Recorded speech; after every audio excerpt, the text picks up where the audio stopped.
தென்காசி மாவட்டம் சங்கரன் கோவில் அருகே கொக்குகுளம் பகுதியில் அனுமதியின்றி வெடி தயாரித்த போது வெடிகள் வெடித்து சிதறியதில் சதீஸ்வரன் என்பவர் பலியானார். இது தொடர்பாக காவல்துறையினர் விசாரணை நடத்தி வருகின்றனர்.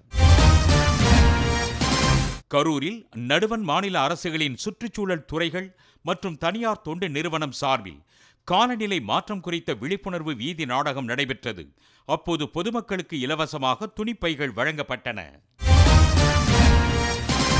திருப்பூர் மாவட்டம் உடுமலைப்பேட்டையில் சிறப்பாசிரியர்கள் சங்கத்தில் மாநில மாநாடு நடைபெற்றது. பகுதி நேர ஆசிரியர்களை பணி நிரந்தரம் செய்ய தமிழக அரசை வலியுறுத்தி மாநாட்டில் தீர்மானம் நிறைவேற்றப்பட்டது. மாமல்லபுரம் கடல் பகுதியில் மாயமான ஆந்திராவை சேர்ந்த 5 மாணவர்களில் ஒருவரின் உடல் கரை ஒதுங்கிய நிலையில் மற்ற 4 கடந்த 2 நாட்களாக மீட்புக் குழுவினர் தேடி வந்தனர். இந்நிலையில் 4 பேரும் உயிரிழந்த நிலையில் மீட்கப்பட்டது சோகத்தை ஏற்படுத்தியுள்ளது. ராமேஸ்வரத்திற்கு பிளமிங்கோ எனப்படும் பூநாரை பறவைகளின் வரத்து அதிகரித்துள்ளது. கூட்டமாக வரும் பூநாரைகளை சுற்றுலா பயணிகள் ஆர்வமுடன் கண்டுகளிக்கின்றனர்.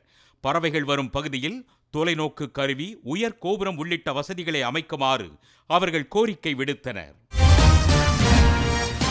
புதுச்சேரி சின்ன வீராம்பட்டினம் திடலில் ஓட்டப்பயிற்சி எடுத்துவிட்டு தந்தையுடன் வீடு திரும்பிக் கொண்டிருந்த திவாகர் என்ற 8ஆம் வகுப்பு மாணவன் திடீரென மயங்கி விழுந்தார்.